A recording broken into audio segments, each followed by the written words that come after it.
Hello, everybody, and welcome to another episode of TableTakes. I'm your host for today. Uh, but we can just skip straight through to the most important part, the other host. So let's see what our other hosts have been up to today, and let's start with the fabulous Javion. Javion, what's your week been looking like? My week's been great. I had a lot of fun hanging out with Bonsai at her house with all of her fun friends and her husband, Oh, and she's got a baby, and we were talking about it the whole time. We had some fun. We played some board games. We played Fury of Dracula. We played what else did we play, Bonsai? Do you remember? Dune We Imperium, played Dune Imperium. That was so much fun. and then we I also won. played I won. Leaders, I believe, secret Oh leaders. yes, Hidden Leaders. Yeah, Hidden Leaders. Yeah, there's a bunch of intrigue, a bunch of sabotage and deception and stuff like that. So that was fun. Also, I won an air fryer at an arcade, and I've been using it. No more. so no, Every couple of years. Mhm. Every couple of years, a piece of technology comes along and completely revolutionizes daily life. First it was the internet. Now it's looking like it's AI, but for me, it's the air fryer. Me personally, my world has been rocked and it will never be the same. I put everything in my air fryer. No, Noir. I'm serious when I say everything. Okay, French fries, nuggets. Mhm. I'll chop up some hot dogs and I'll put it in there. I'll reheat things. It's I so haven't good. tried hot dogs. Why not? You can put anything in it. There's a little tray. You pull it out. You put the thing in. You turn the knob, and then oh my god, you got tasty food. It's so much faster than an oven. This is true. Yeah, the air fryer changed my life as well. Let's see if we have any other life changes. Bonsai, what have you been up to other than invite people to hang out about me? That's cool, Well, you're in Chicago. How am I supposed to get you over here? Excuses. Yeah. Fight me. Take it outside, Noir. How am I supposed to invite you if you're all the way over there? Anywho, no, it's been I'm good. just teasing. I enjoy. Well, honestly, it's just why don't you live here already? That's the bigger thing. Money. Wow. I'm poor. Okay, but yeah, no. What is it called? I got totally sidetracked. But yeah, no, it was fun playing board games. It was good to not have like such a massive group because I usually have a lot of like groups of friends that come over, and we can't always play a lot of board games. So we had like a situation, like a day where we're like dedicated to like let's get at least this reasonable size so we can play these board games. Yeah, it was fun being Dracula running around and them trying you to had figure so out. much fun being Dracula. I remember I did. you were so into it. Every single time we would ask you if we caught you yet, you'd just be like, "Oh wow, you found out that I'm not there." Every single time. I'm the sassiest person. If you make me be the villain, this is how I roll. But yes, also I'm gonna have some actual things that is life changing. Y'all get yourself a bidet, okay? Remember when the pandemic happened and everyone was looking for toilet paper? No, if you get yourself a bidet, that wouldn't be a problem, right? So you can talk about your air fryer. Air fryer is nothing compared to getting a gosh darn bidet, and that's my life changing stuff of the day. Doesn't cost much. You could get them for $50 for one that just attaches to your toilet. It's cleaner. Come into the revolution. You don't need two shells. You don't need the two shells. You just need bidets.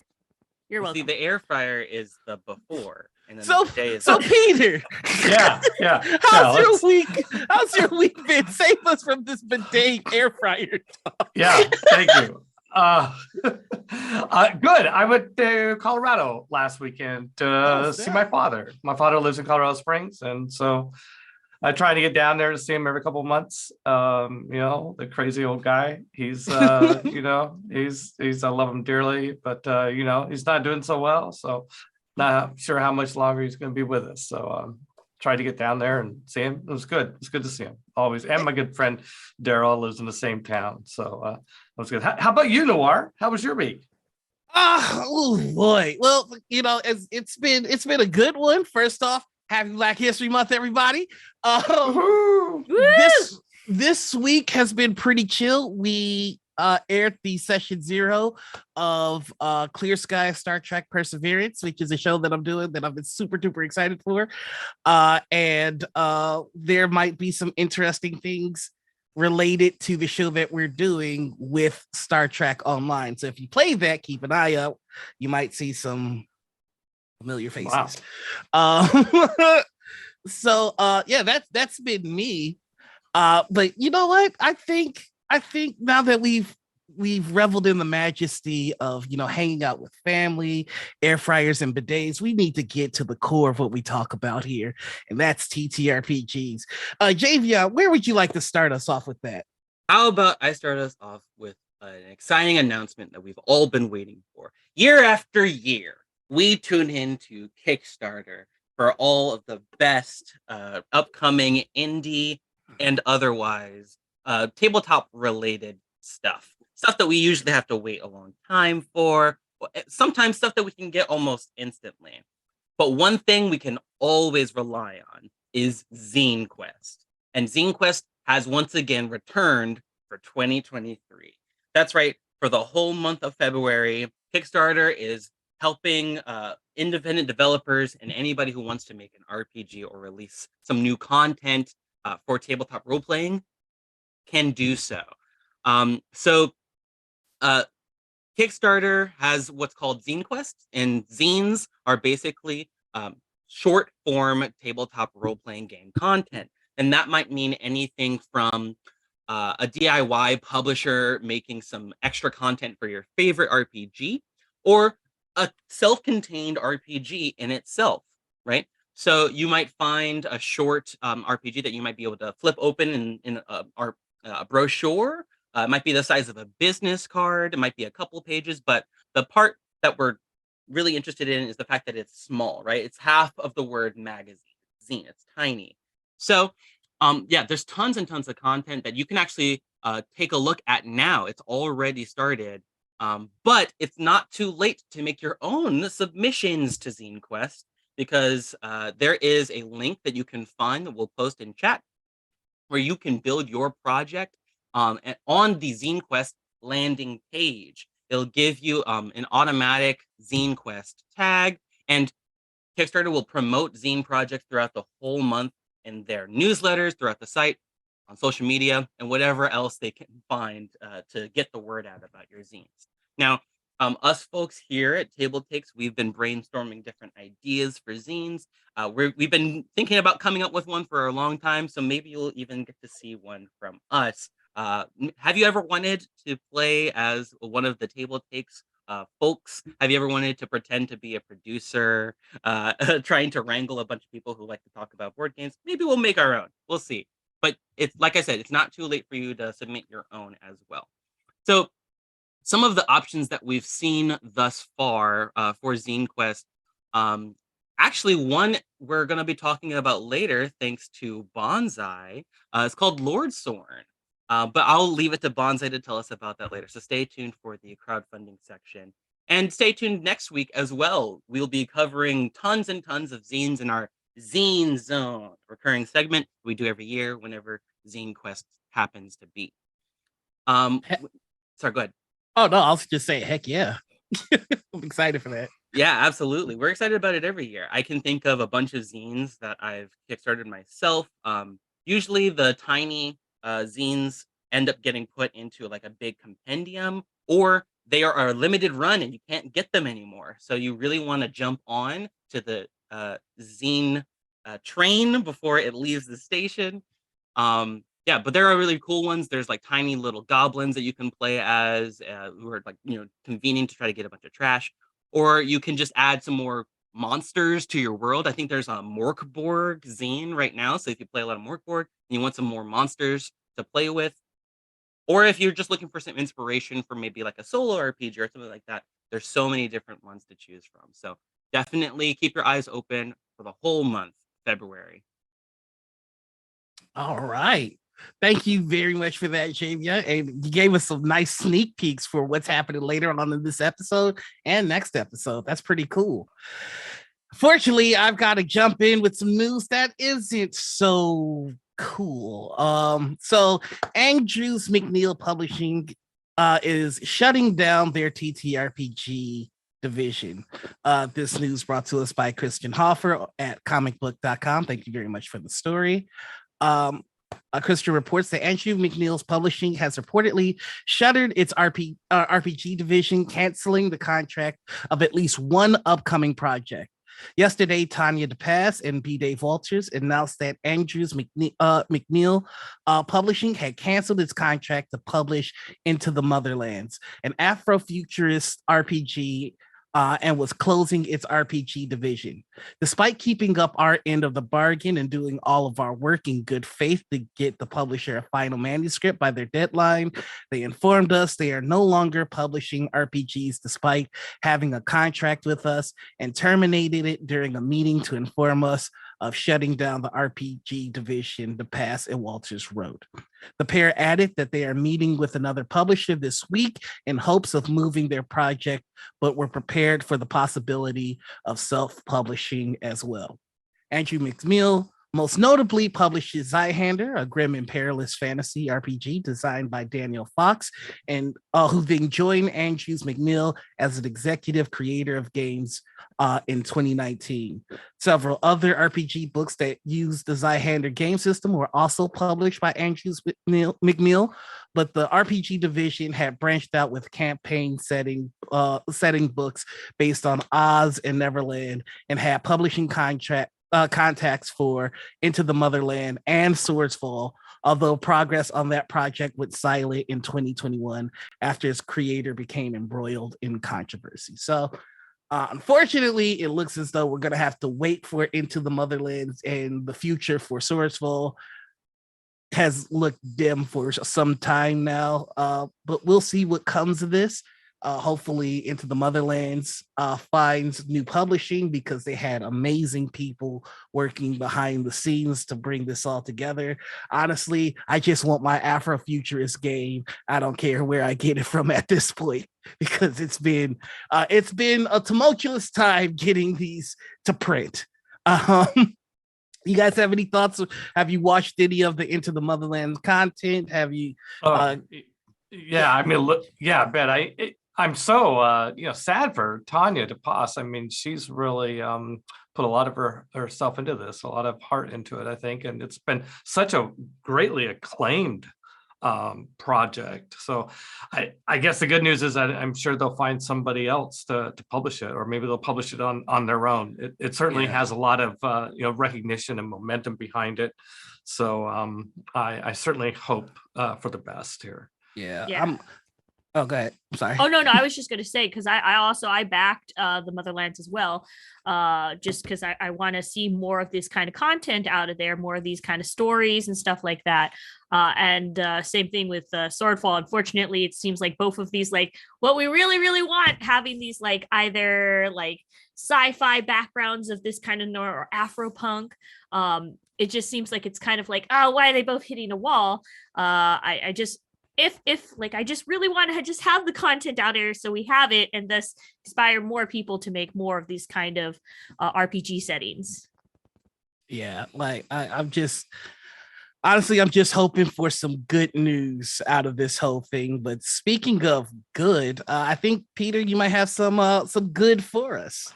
Goodman Games is excited. Goodman Games, best known as the publishers of Dungeon Crawl Classics. I know you like that game a lot, Javion. They have announced that January was their best sales month in the company's history. Dungeon Crawl Classics core rulebooks moved at a brisk pace throughout the month, while several accessories and adventure modules sold out. Joseph Goodman, the founder and publisher of Goodman Games, attributes the growth to recent decisions made by Wizards of the Coast. Goodman writes, DCC RPG is an amazing game that deserves many new fans. We're happy to constantly meet new players of the game, but the timing of January sales growth is telling. The demand surges coincide directly with announcements by Wizards of the Coast regarding the OGL. Goodman also stated, I strongly believe that D&D is the tide that lifts all boats in the TTRPG space. I sincerely hope that WotC understands its actions are driving gamers away from D&D. I welcome the new DCC fans to our wonderful community, while also hoping that WotC finds ways to retain and grow its core D&D fan base. Goodman Games is one of the very few publishers to have supported D&D throughout every edition since the year 2001. Goodman estimates his company is responsible for incentivizing purchases of tens of thousands of WotC published D&D core rulebooks.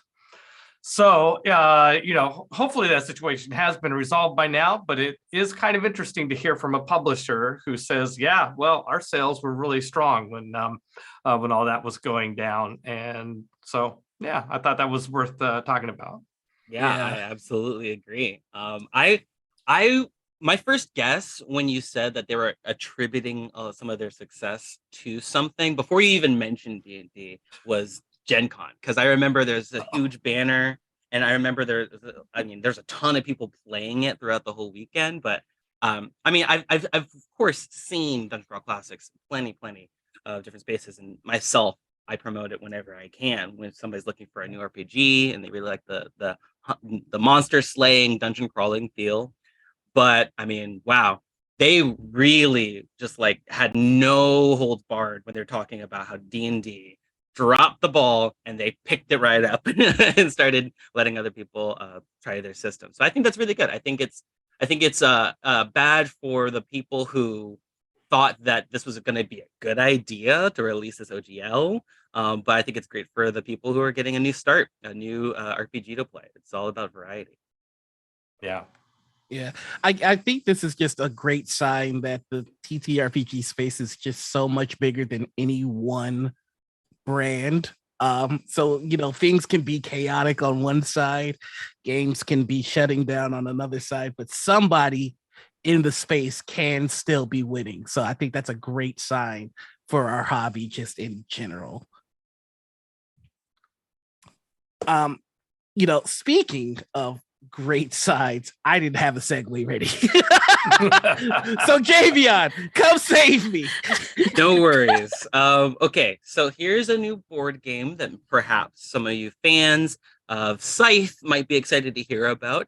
The creators of Scythe are actually announced a couple days ago the sequel to Scythe. It's going to be called Expeditions, and it's going to be set in the 1920 plus world of Siberia and Eastern Europe.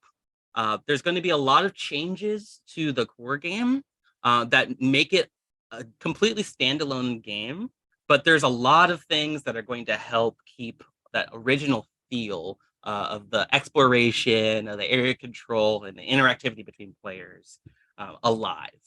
So it's going to be the second board game created by Stonemaier Games so far. The second officially announced Scythe game anyway. But you might recognize some of the other titles like Wingspan and Tapestry. And Jamie Stegmaier, helped design the title, handled the design that's on this title, while Jacob Rozalski covered all the artwork and the world building. So a lot of the original creators of Scythe helping out with this new version. So players are still going to be competing to explore the frozen tundra. But what's different is that now you're in search of these meteorite fragments that corrupt the world with this ooze. And you got this new corruption mechanic that you're starting to have to manage by giving up some of your resources in order to do so. So you've got that strange little balance of keeping yourself in good standing and able to actually conquer some of these things while also completing your objectives with these new quest cards that they've added in as well. Another big change to the original game is that there's no giant board anymore. Instead, it's going to be made up of hexes. Now, the original board did have hexes on it, and you could feasibly use the modular board to complete your hexes and stuff like that. But this time, it's just hexes instead of a giant board, which is a huge bummer for me because I really love that giant board that everybody's working on, and you could get that familiarity after playing a couple of times. But another huge change is that it's using mostly cards this time, so no player boards either. I think what they're trying to do is go for a shorter feel, a more streamlined gameplay style.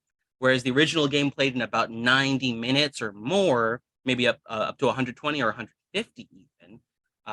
This version is said to be played in only an hour to 90 minutes. So it could end up being Scythe, but shorter for people who are looking for a faster gameplay especially at those game meetups where you don't have a lot of time to set up a huge board, could be a huge boon for them.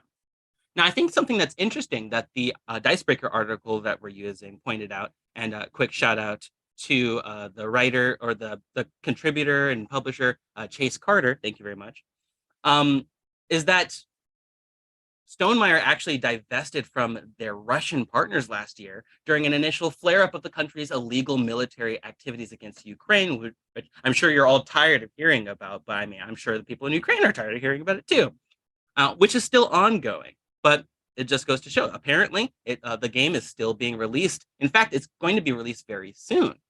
You can check out the Stonemaier Games official website and pre-order this game. You can also see a teaser trailer, which shows off some of the artwork that's coming out. Apparently, you can pre-order it now, and you should be able to see this new board game, Expeditions, in mid-2023, around June or July. So that's very exciting to hear. They kept this under wraps for a really long time. I mean, it's been 3 years in development, and they haven't leaked really anything about it. But now we're getting to pre-order it, and we're going to see it later this year. So I'm really excited to hear more about it. I don't know if you guys are Scythe fans yourselves, but this might be a good introduction to it if you want something a little bit shorter. Yeah. I have not had a chance to play Scythe, but this sounds like the perfect way for me to hop in. So I'm very excited about it. I love Scythe, and the artwork in the original game was so amazing. Sort of the feel of it all. You felt like you were playing a work of art in the game. So it'll be interesting to see what they do, not only with the game mechanics, but artistically as well. I wonder if this is going to also tie into the TV series that they said that there will be that's coming out for the Scythe as well. Did that actually end up being produced, the Scythe based TV show, if I remember correctly? We were talking a little bit about it. I don't remember hearing any more news about it, but yes, the art. I'm always very excited about the art. I also, not gonna lie, I do have some like deluxe Scythe coins that I have because they're just, in general, they're good coins. They're good coins if you get the deluxe edition for these games. And yeah, it'd be interesting to see. And with bears, I like bears. Yeah, bears. It's an amazing franchise. I mean, it's really, really good. So can't wait. Absolutely. And speaking of Scythe, there's news about things getting cut into. Let's get into that, Bonsai. Yeah, hey, so thanks to Alex Meehan from Dicebreakers for bringing this article up to us. GameFound campaigns cuts into Kickstarter's leads. Chi just coming in. GameFound, a crowdfunding platform designed for tabletop game campaigns, has increased its overall revenue by 45% over 2022. Positioned as a direct, along with BackerKit, it is positioned along to like basically be competitors of Kickstarter ever since Kickstarter announced that they would be using blockchains, which a lot of the community does not approve of. BackerKit and GameFound still promoting the use of like basically giving creators and like basically contributors another option to buy and support people without getting involved with the messiness of blockchains. The crowdfunding platform features a variety of different projects. GameFound has acquired about 45% of its revenue in 2022, more than 2021. The crowdfunding platform has earned about $28.3 million, 23 pounds. The CEO has come out saying that unfortunately they didn't think that they made as much as they could. They were expecting to make about 50 million. So this is like half of what they kind of, or like a little bit less than half of what they predicted, but they're still going to run the course. They might allocate the funds in a little bit different areas. They have to see how they're going to do things, but they still want to be a competitor for Kickstarter and BackerKit as we speak. So we'll just have to see the numbers of the end of this next coming year to see if, GameFound is starting to cut more and more, especially as, with the whole controversy that was the new, now that it was unannounced, that might actually, so hold on, words. I was trying to signal to the OGL, them trying to announce that they were working with Kickstarter might still have repercussions. We'll see. Just saying, game found, and backer kit wasn't part of that nonsense there. Just saying, there could be more waves. We'll have to see. What do you guys think? I love competition, so anything that inspires more competition, especially within the TTRPG space, is my favorite thing. I'm glad GameFound is finding its audience, and I hope it inspires more people to jump in and try this out. I remember when we first reported on GameFound trying to get more into the crowdfunding side and less of just helping, with like backer kit and stuff like that. And to see that they've actually made a huge dent. I kind of expected this. I kind of was hoping for this because, like Noir said, competition's really, really good. But also, I remember, like, I've actually backed a bunch of stuff on GameFound. We've talked about it on our show. I'm curious to know how much of an impact TableTakes has had on these sales, and that'd be cool. That would be a cool statistic to see. But I'm happy for them, and I know that it's only going to get better and better, and maybe a third competitor will come along and try to cut into that lead a little bit more as well. All right. Well, I think we're ready to beam up our friend Peter here because we have some news about William Shatner. And yes, I do have a sound effect ready. Ooh, nice. There you go, buddy. Yes, Legion M has announced successful funding for a feature-length documentary on the life of William Shatner called You Can Call Me Bill. Legion M has raised a little over $800,000 entirely from fans in a crowdfunding/investment program Legion M calls a fans first model. In this model, Legion M and William Shatner received no money until the fans, who they call investors, and I think rightfully so, are paid back. Furthermore, the fans/investors are also entitled to a share of revenues beyond this point. So if they manage to sell this documentary, which seems doable, the first $800,000 will go back to the fans, and any money beyond that, 2/3 goes to Shatner and Legion M, and the other third also goes to the fans, prorated by how much each fan invested. If the project is sold to another company, like a big production studio, like Netflix or whoever, the revenues from the sale will also be shared with the fans in the same manner. William Shatner says he's turned down every other opportunity to be part of a documentary about his life, but was impressed with the Legion M team and the fans first financing model. Legion M has completed principal photography on the film and a rough cut of the edit, and they're expecting to start premiering at festivals in the next few months.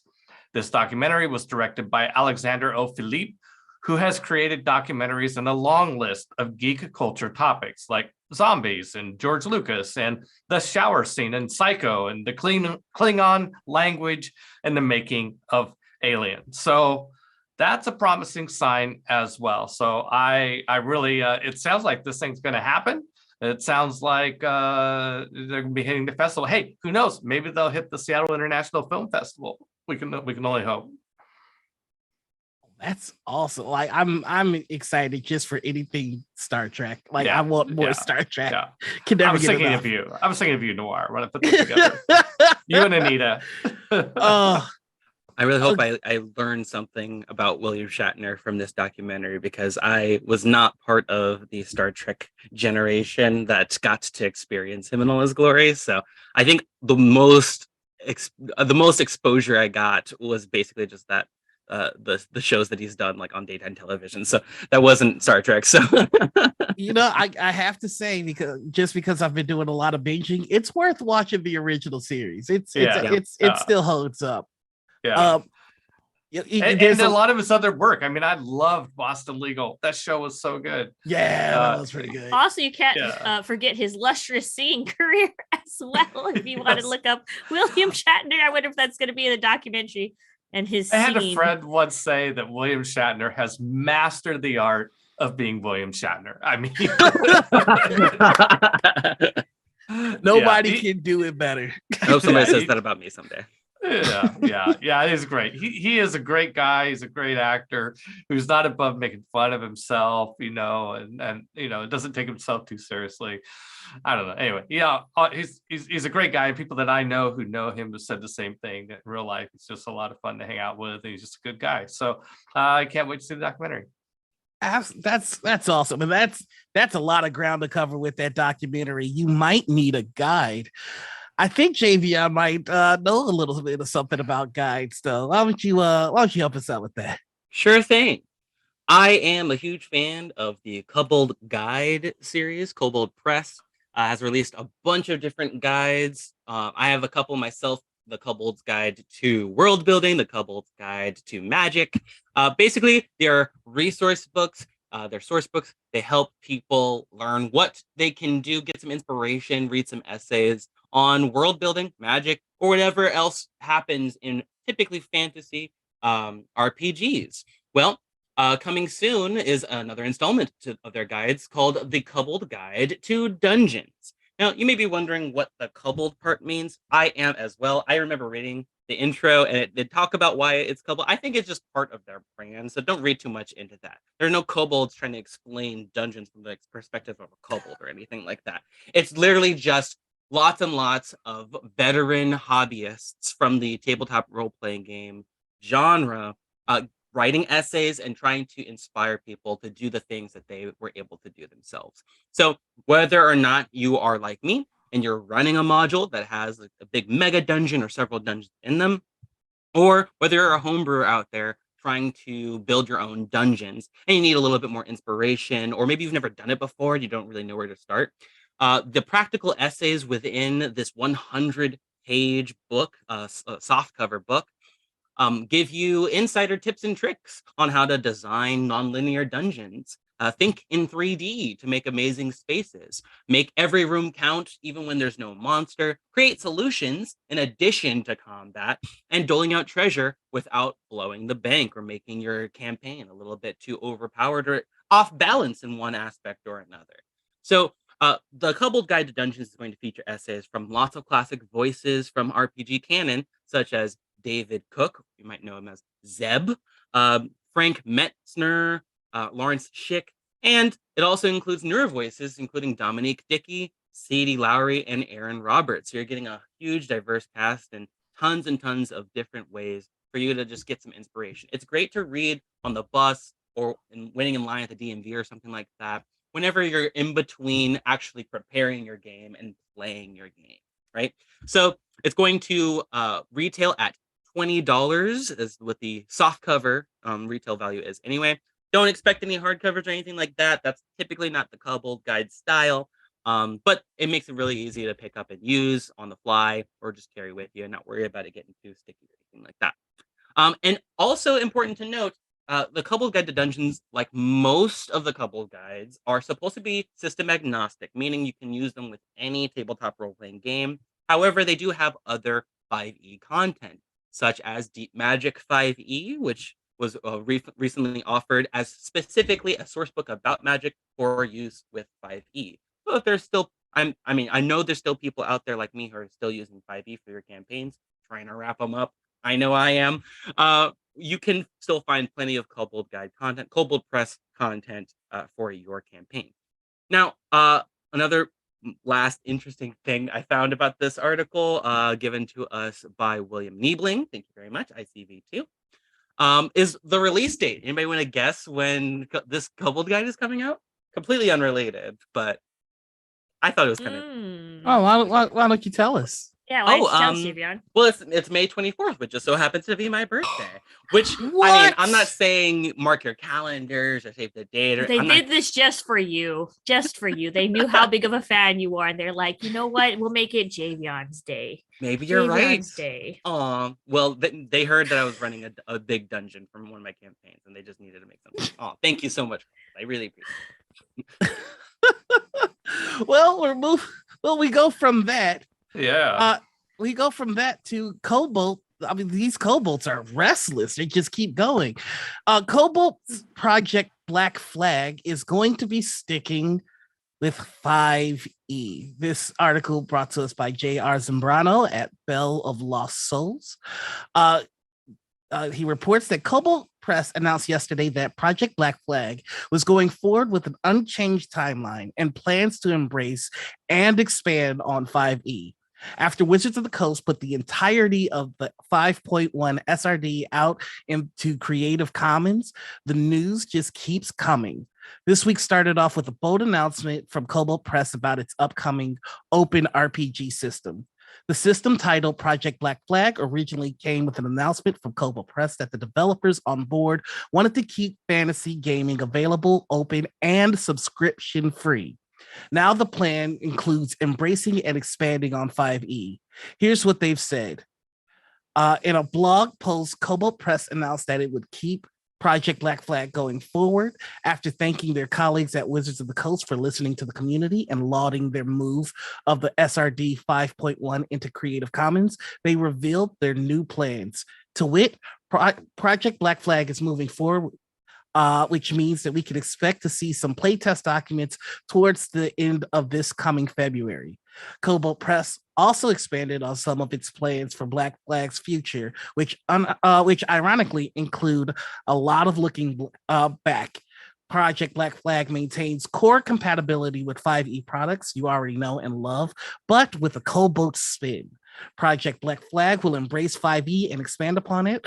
Our goal is to keep 5E products vibrant and available in print in our VTT partner platforms.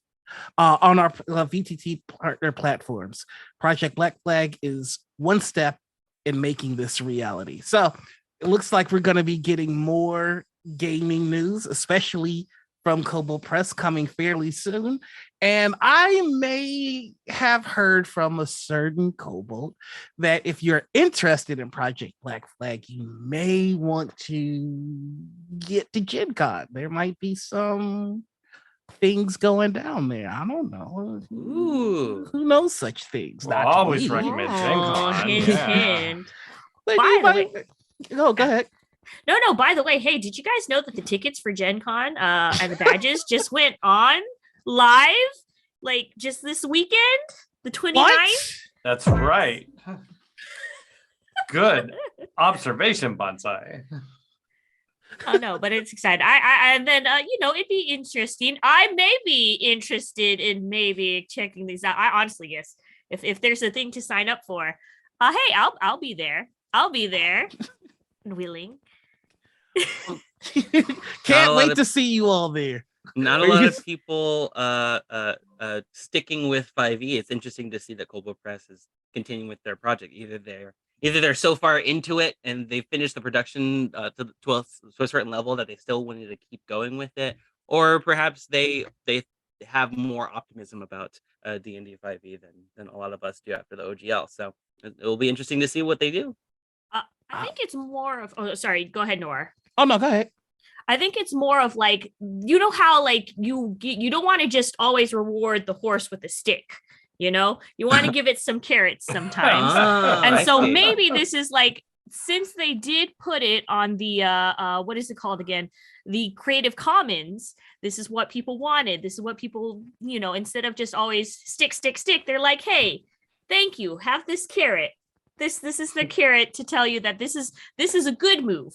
We like this move. We like you doing this move, to put it on the Creative Commons. Please keep doing this, so we don't have to hit you with the stick again. So that's my theory. Oh, we're gonna be moving on, but I just have to, as a quick aside, before the show started, we were talking about eating horses. Now we're talking about eating horses. What's going on? It's a phrase, right? You either reward with the stick or you give them the carrot. Yeah. This is not the phrase. No, you're right. You're right. And if you want to hear more of Bonsai's phrases, you're in luck because it's Bundle Boss time. Hey, thank you so much, Nora. It's the Bundle Bonsai. Get into the Bonsai bundle zone. It's cozy in here with you.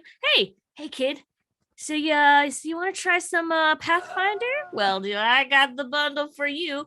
Gear up with your Pathfinder journey. Limitless adventures awaits, and this epic bundle from Paizo is the perfect way to join a thriving community of rangers, rogues, and sorcerers in Pathfinder Second Edition tabletop role-playing game. This digital adventures kit is packed with everything: new heroes that need to embark on their own saga, plus tons of RPG resources to power countless adventures to come. Outfit yourself with the essentials, including the digital Pathfinder's Second Edition beginner box and core rulebook. Discover perils and the abomination vaults, adventure path, plus the Foundry's virtual tabletop version. And more campaign ebooks, which, hey, we love the digital things. Please keep coming out with it. Get resources to enhance your journey, including guides to the Pathfinder world, expanding your character options, digital pawns and maps, and more. This is a $422 value that you get to pay what you want, and it helps support Code for America. If you guys are not familiar with Code for America, it is a organization that partners up with community organizations and governments to help build digital tools to change policies and improve programming. Basically introducing our government, who uses a lot of filing systems, and I'll let you know they still have a fax machine in a lot of government buildings. Okay, we're gonna help the government move to a digital age, and this is the way. This is what they do. They're like, hey, we noticed that you're still using dial-up. Have you heard of fiber yet? That's what essentially these areas help out with. So yeah, if you're ever interested in Pathfinder and want to try it out, I'll go ahead and check out this bundle. Or else. Or else. Thank you so much, Bonsai. That's a pretty awesome bundle.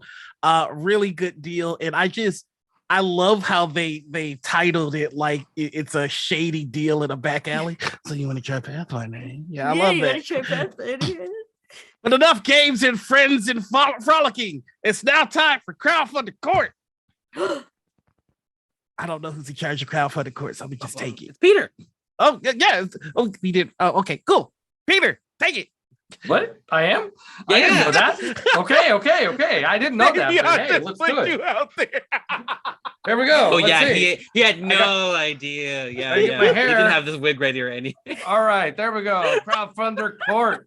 Now it's hey, I keep this all handy at all times, dude. At any moment, Very classy. I could we should all get a powder. bust it out. Yeah, it looks when there's good a with wig the emergency. earphones. Right. You never know when there's a wig. That's right, Nor. You got it. Okay, so who is up first? Bonsai, do you have a case to present to the crowdfunder court? Yes, not only do I have a case, but I also have two. I have not just one, but two. One is a Zine quest, what I'll go over earlier. This one is just going to be a first to Kickstarter that I am presenting. It is for those. Hold on. Now that you have the powder, wait, I need some. So for the cards, I brought about Cities Without Numbers. It ends in 25 days, ends February 28th. It's a cyberpunk tabletop RPG from the creators of Stars Without Numbers or Worlds Without Numbers. If you're really into like basically OSR and a way to easily create worlds, this is the Kickstarter for you. They are bringing back, or their Cities Without Numbers is a cyberpunk tabletop RPG. And it's different because, of course, Stars Without Numbers. Oh, wait, sorry, was more. Well, hold on.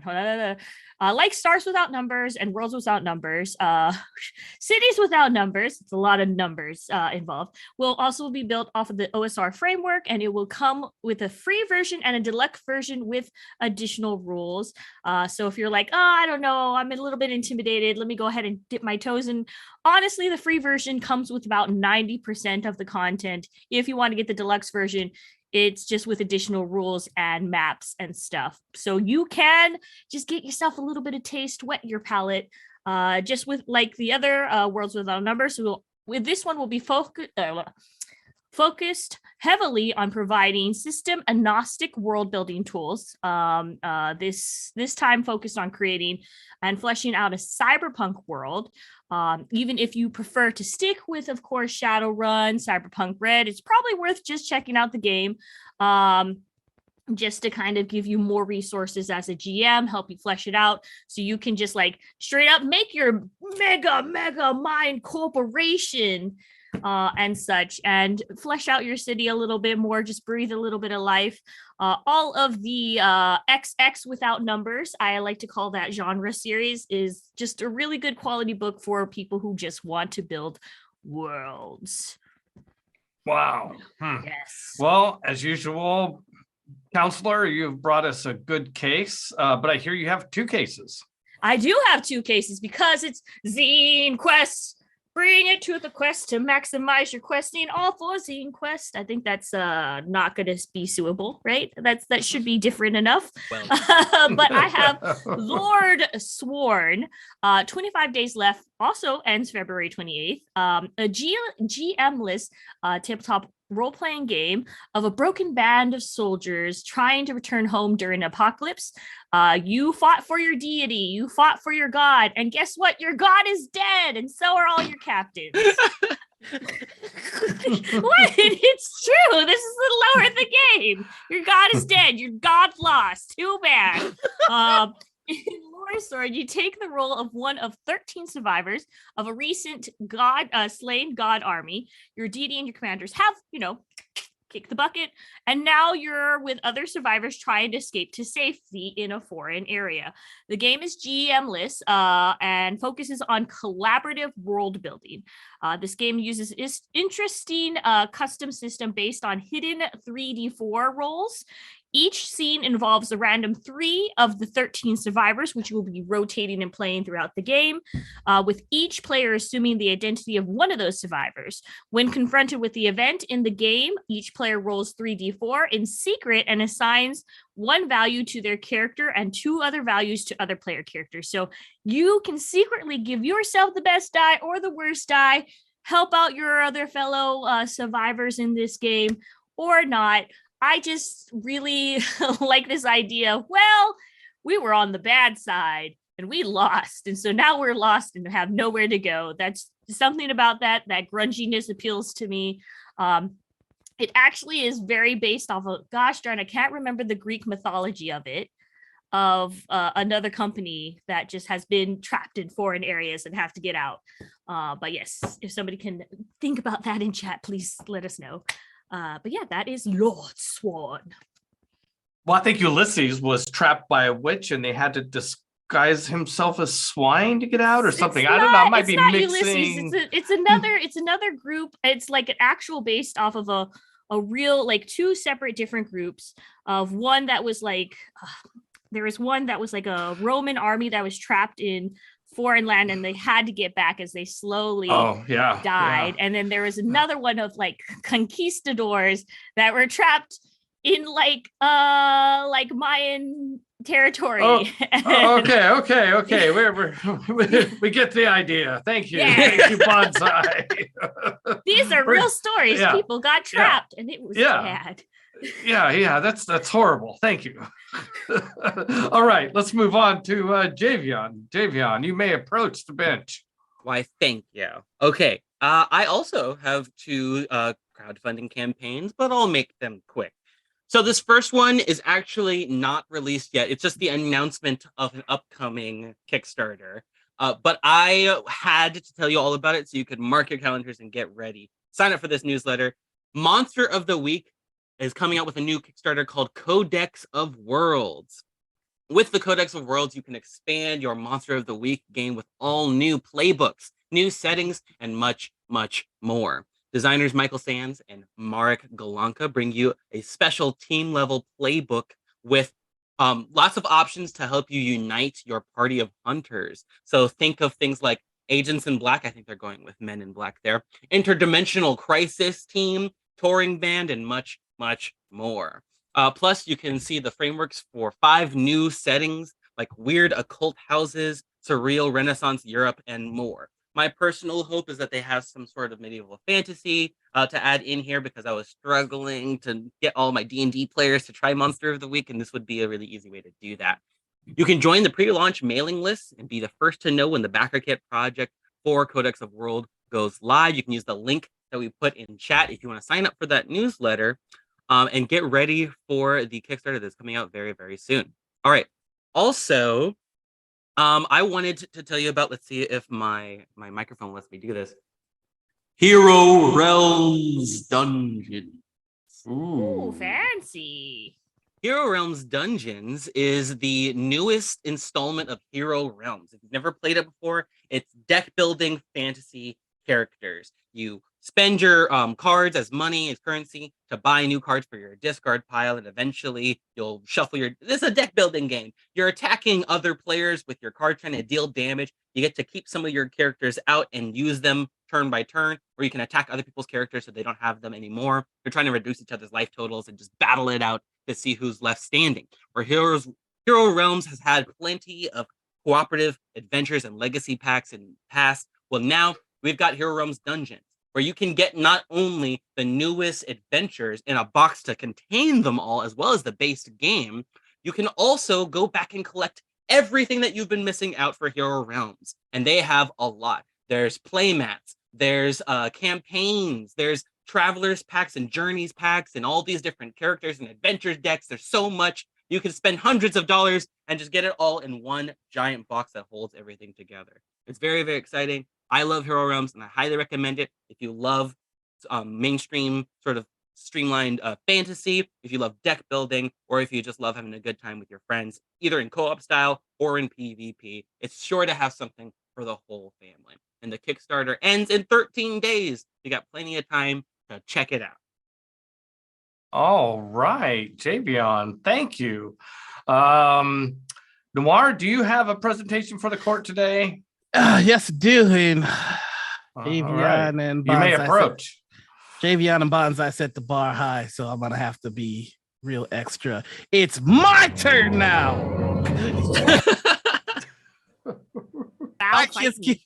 Why just get a game when you can get an heirloom? That's right. Today, I present to you the Monarch, an heirloom board game table for the modern age. Now, there are a lot of game tables out here. I've presented quite a few myself, but this is a high-class heirloom level table that is really well priced. You can get this table at a medium size, which sits about 4 to 6 players, for under a grand, which is really cool. The team over at Dragons and Geeks this is their first Kickstarter, and they're offering this table at a discounted price.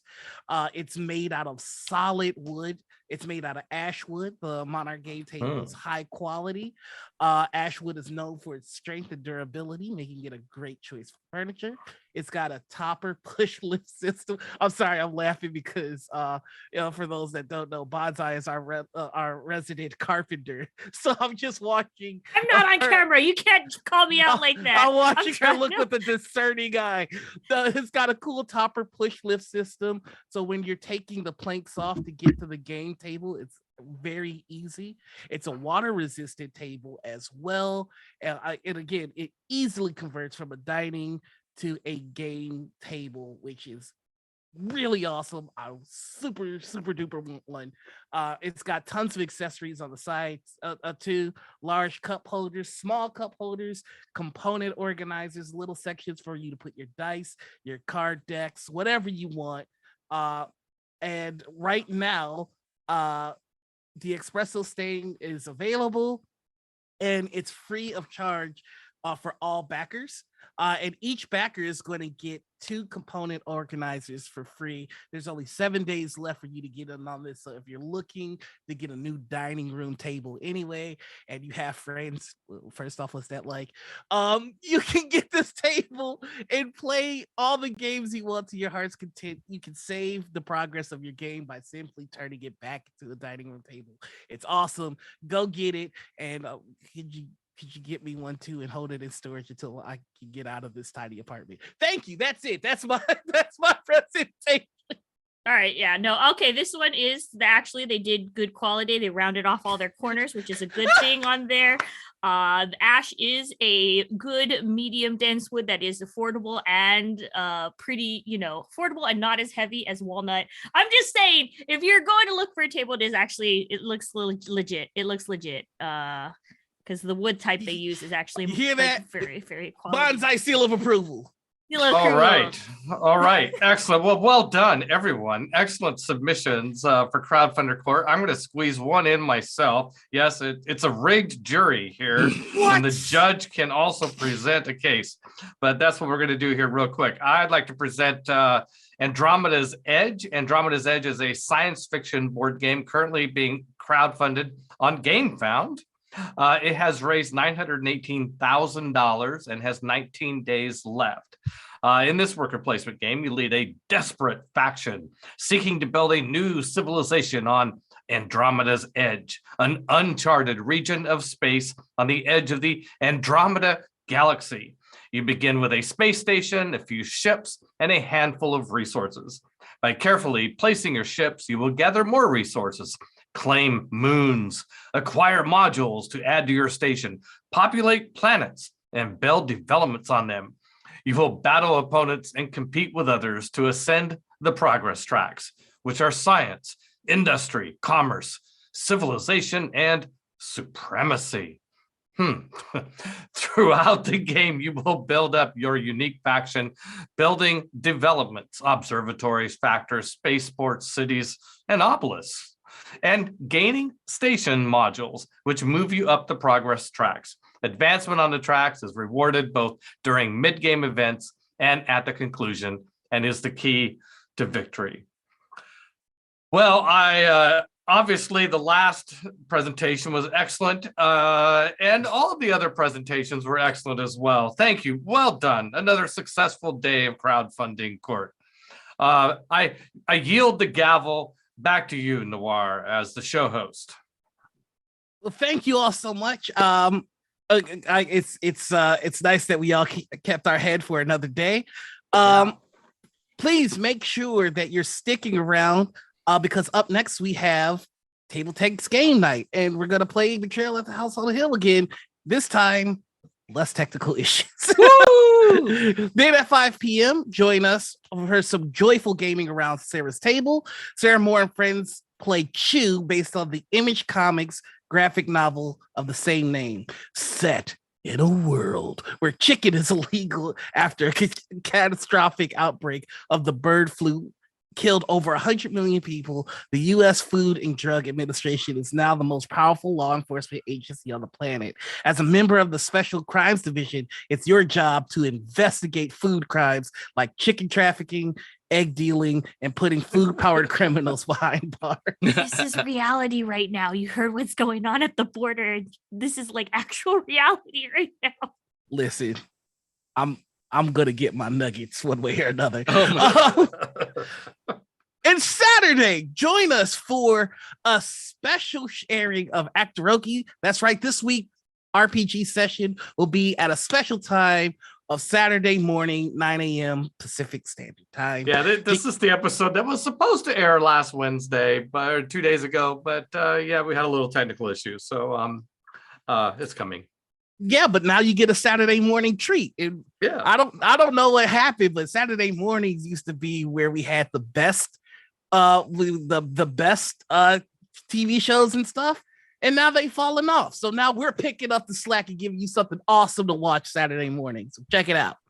GCTV streaming schedule Monday at 4 p.m. Board Games with the Brothers Murph. Join brothers Nick and Mike as they play games, game out together in their studio. At 6 p.m., Dress the Quest, episode 17, Assault on the Sahaguan Stronghold. Wednesday, 6 p.m., Actoroki script reading. That's right.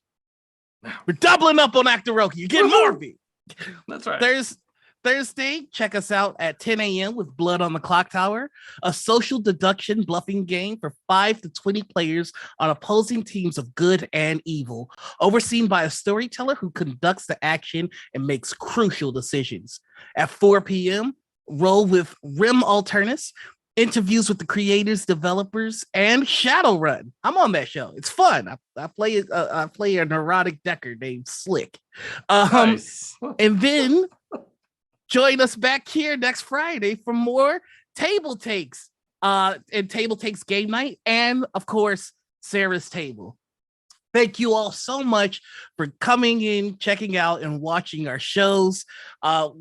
We're nothing without you, so please keep that up. Numbers help. I want to thank you.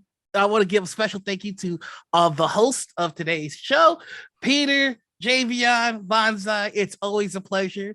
And a special shout out to Marcus, who makes sure everything behind the scenes runs smoothly. I love you, baby. No, I do love you. And of course, remember, if you miss any of our programming, you can check out the VODs here on Twitch or on YouTube 24 hours later. Be sure to follow GCTV here for more of the best 4 days in gaming all year long. Hope to see you at Table Takes Plays, and more importantly, I hope to see you at Gen Con. Make sure you get your badges. But that's us for the day. Good night, everybody. Happy Black History Month.